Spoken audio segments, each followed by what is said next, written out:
Qué placer saludarle a usted que nos sigue una vez más en un programa de Nunca es tarde. Trabajamos con todo nuestro esfuerzo para poder ser de bendición en su vida.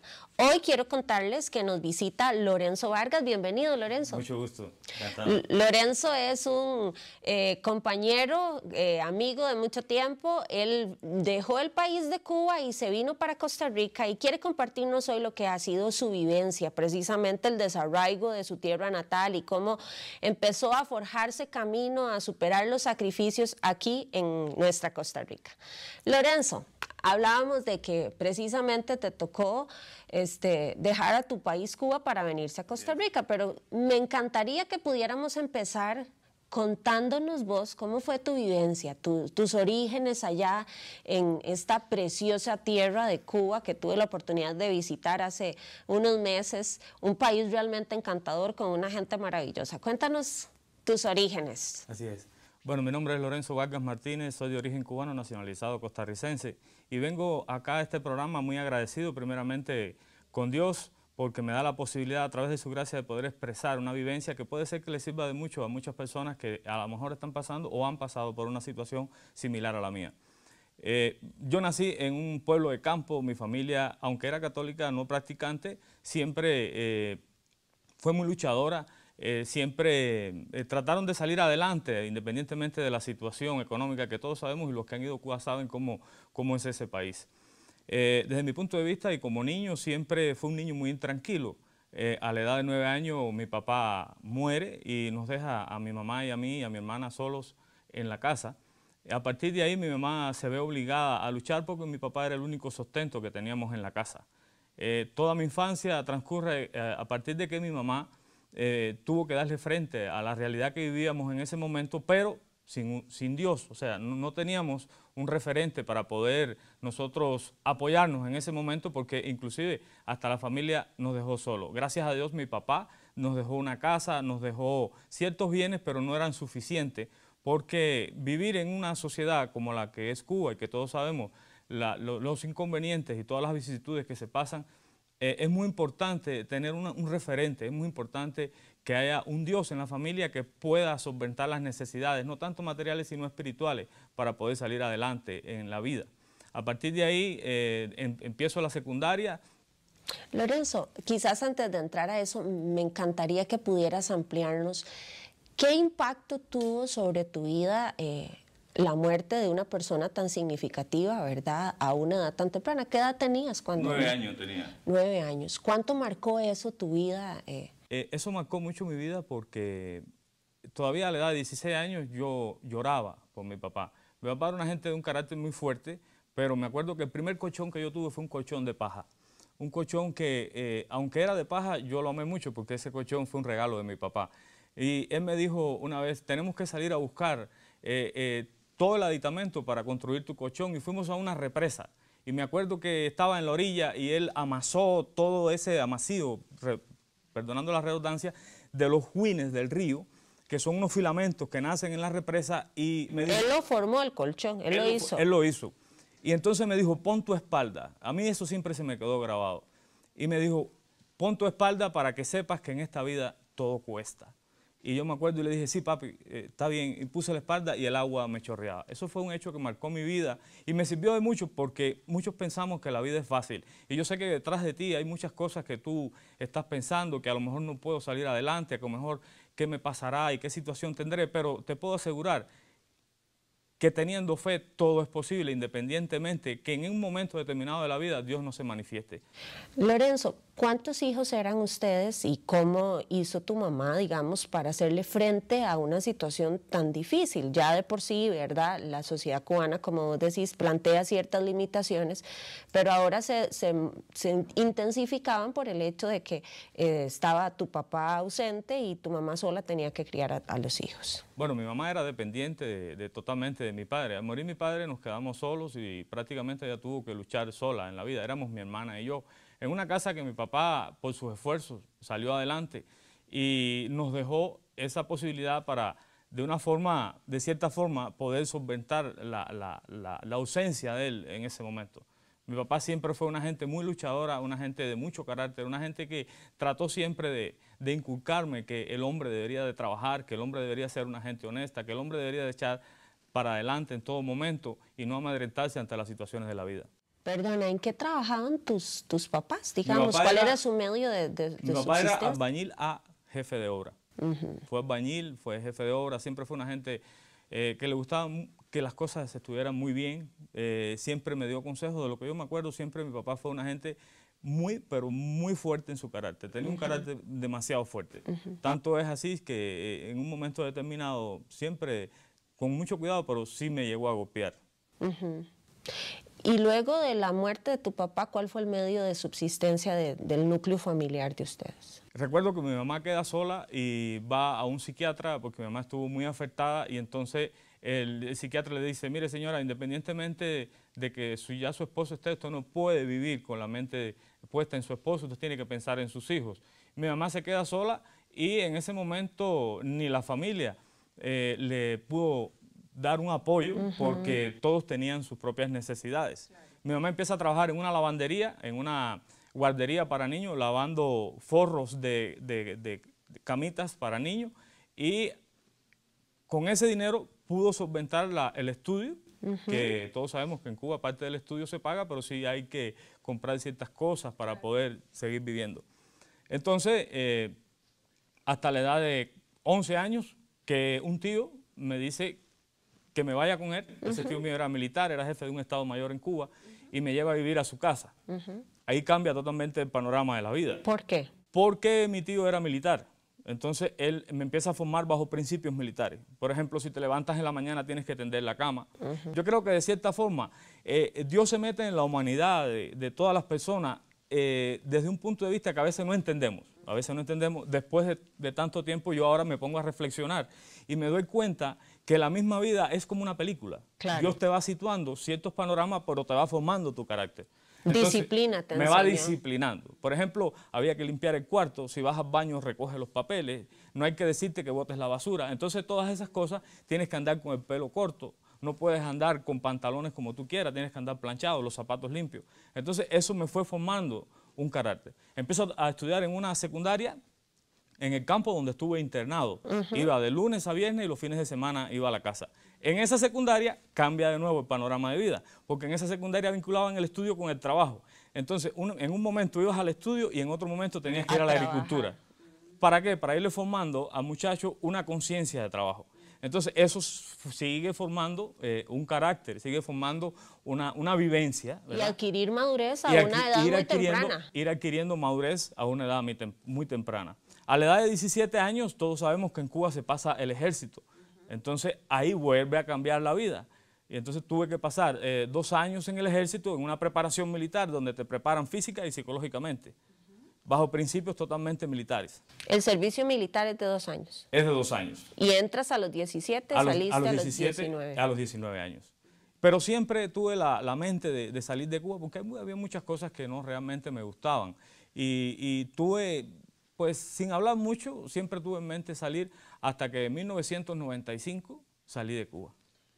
Bueno, de estas y de otras cosas, Lorenzo nos va a seguir comentando en nuestro siguiente segmento. ¿Cómo fue desarraigarse precisamente de su país, un lugar que le vio nacer, donde estaba su familia, sus vínculos, sus relaciones, para perseguir ese sueño quizás de vivir y de hacer vida y patria en otro lugar? ¿Y cómo fue que llegó a Costa Rica y escogió nuestro país para hacerlo su tierra? Ya regresamos, no se vaya, esto es Nunca es tarde.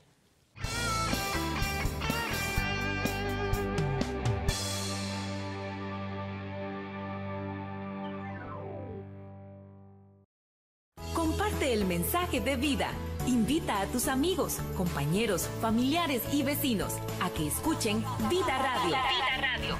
Una excelente compañía en internet. Vida Radio. Con enseñanzas y buena música te acompañamos. Vida Radio. www.vida.cr.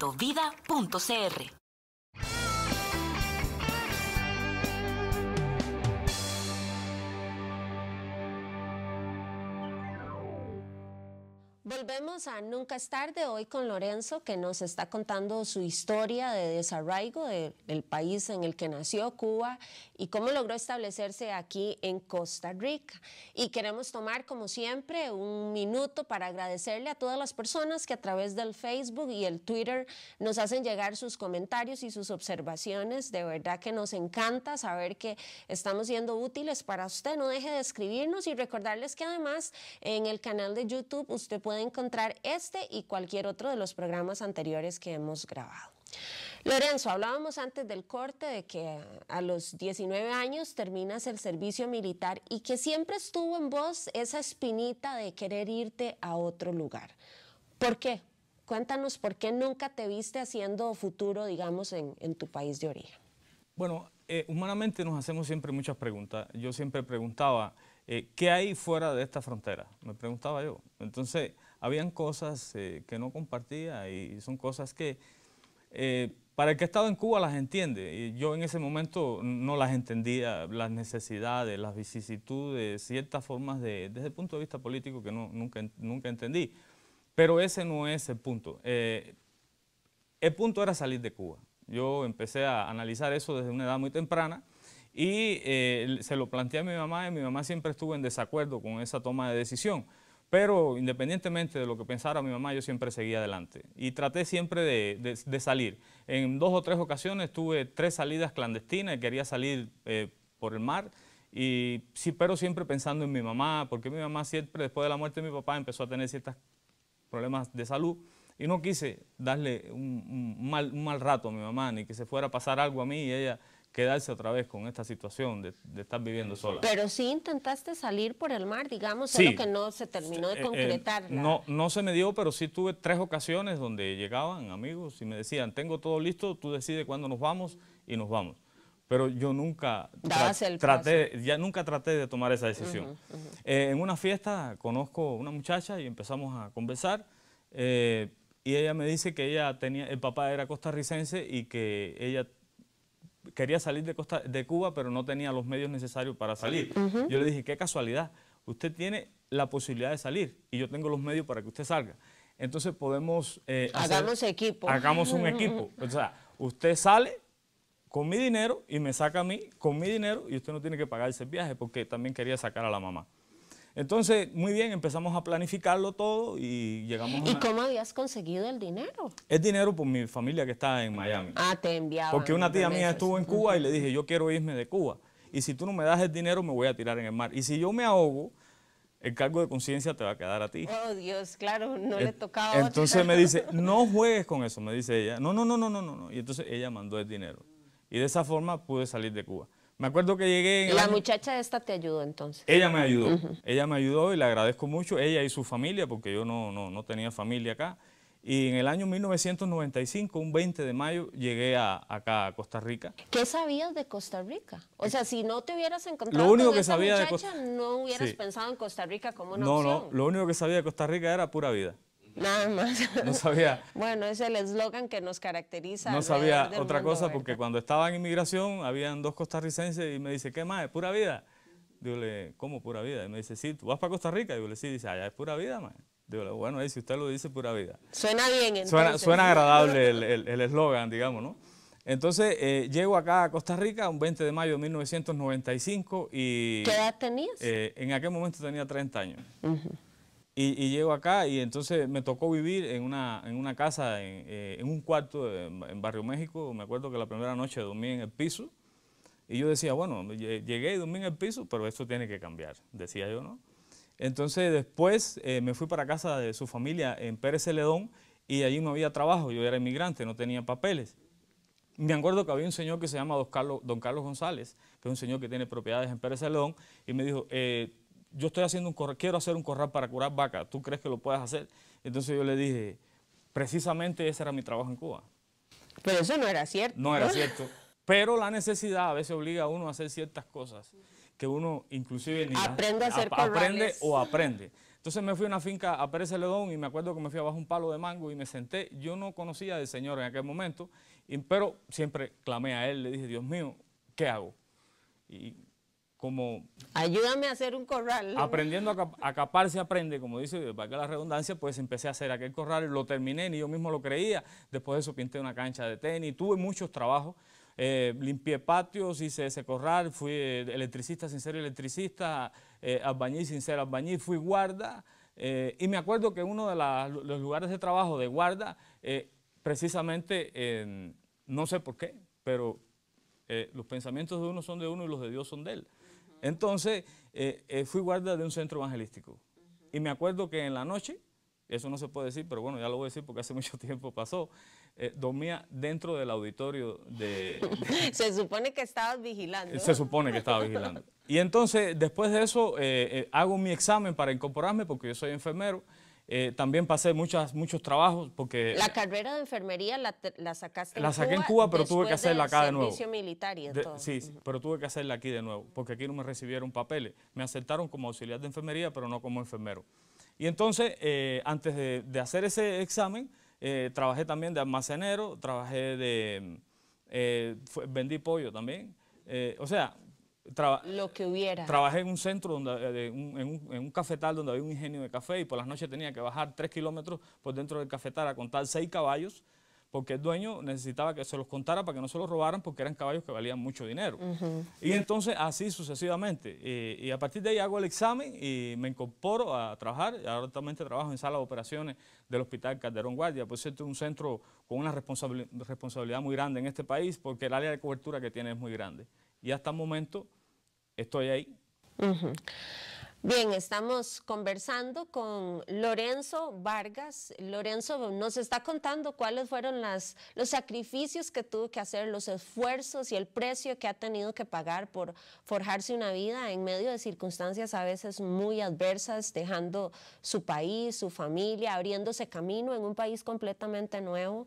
Y de la historia de él podemos aprender usted y yo muchas lecciones de vida. Así que le invitamos a que no se vaya, ya regresamos en el siguiente segmento. Queremos que nos cuente un poquito más acerca de eso que él está narrando, de su vivencia ya en Costa Rica como enfermero y de su práctica y de otro montón de cosas más que sé que son de interés para nosotros. Ya regresamos.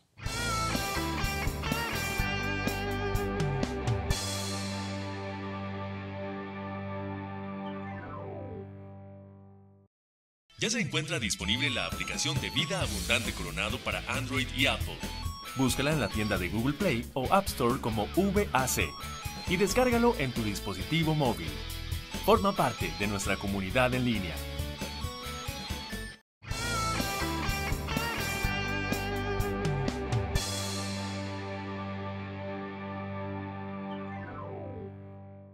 Más allá del sacrificio, así le hemos llamado hoy a este programa, porque Lorenzo nos está contando todas las cosas que tuvo que perder para ganar otras también muy positivas. Lorenzo, entonces entraste al hospital, pudiste establecer la convalidación de tu profesión y así fue como empezaste a trabajar. Sí, y también obtuve mi nacionalidad. A raíz de ahí, conozco a la que es actualmente mi esposa. Ella está viendo este programa y le mando un saludo. Entonces, había algo dentro de mí que me decía, tienes que hacer algo más. Tú no naciste para quedarte en esto, no, tú tienes que volar, tienes que hacer algo. Entonces, pues a veces uno no sabe si el que le está hablando es aquel o el otro, entonces uno empieza Pero bueno, yo dije, mi deseo es salir adelante. Todo cubano que sale quiere salir adelante. Pido un permiso sin goce de salario y me voy y viene un primo mío de Estados Unidos y me dice, ¿cómo está el negocio para desarrollar una empresa de pollo de engorde para la venta? Le dije, bueno, eso hay que verlo porque el pollo es un animal perecedero. Claro, después que se mata, de mucho cuidado, puede traer complicaciones. Entonces, bueno, era más el deseo de hacer algo que las complicaciones que se iban a presentar en el camino y por la gracia de Dios, porque hasta el momento no sé ni por qué, cierto banco en este país me da 137 millones de colones. Solo Dios sabe. Honestamente no puedo darle detalles ni explicaciones porque Dios tiene sus planes para cada uno de nosotros. Independientemente de lo que pensemos. Me voy a esa finca, compramos esa finca, empezamos a desarrollar todo un sistema de una granja y empezamos a tener problemas. Para no hacer el cuento muy largo, perdí la finca, perdí los 137 millones y mi mamá llega de Cuba. Lo que no perdió fue la deuda. Lo que no perdí fue la deuda, eso sí, porque me llamaban y me decían, señor Lorenzo Vargas, por favor, usted debe un mes. Y yo decía, Dios mío. Dios, claro. independientemente, hay veces que uno no sabe, porque ¿quién le va a pagar a uno o le va a ayudar? No hay hermano, no hay madre, no hay nadie. Entonces, y tu mamá se vino ya a vivir también. Mi mamá viene de visita. Mi mamá viene de visita. En ese momento yo estoy sin dinero. Voy al banco a hacer una transacción y había que depositarle a mi mamá $188 para poderle dar la entrada a Costa Rica. Salgo del banco y en la acera había un rollo de dólares. Lo agarré y eran $200. Era el pago del cielo. caído del cielo. Era el pago para que mi mamá entrara a este país y para que viniera con un objetivo, que era hablarme a mí de Dios. Entonces llega mi mamá y me pongo a conversar con ella. Yo salí de la finca porque me sentía muy mal. Le dije a mi primo, quédate con todo esto, yo no quiero nada. Entonces llega mi mamá y empieza a hablar conmigo y cuando le empiezo a hablar, mi mamá solo abría los ojos y me dice, pero ¿quién te dio ese dinero? ¿Cómo lo obtuviste? ¿Qué hiciste? Había mucha gente que pensaba que yo estaba metido hasta en la droga, porque no era posible. O sea, sí, una cantidad muy grande de dinero. Me acuerdo que mi mamá llega y me dice, yo te conozco, tú eres mi hijo, pero hay otro que te conoce más que yo. Y se llama Dios. Tú no sabes quién es Dios. Yo decía, mi mamá está loca, honestamente. Sale de Cuba. Le dije en Cuba, ¿por qué nosotros no íbamos a la iglesia? Y me dice, no creas en eso. Ahora viene y me dice, cree en esto porque algo le pasó. Algo le pasó a mi mamá. Yo decía, no puede ser posible. Entonces, en ese momento mi mamá me dice, métate en tu cuarto, ponte de rodillas y dile a Dios todo lo que has hecho. Arrepiéntate de lo que has hecho y dile que te saque de ese problema. ¿Y cuál era tu concepto de Dios hasta ese momento?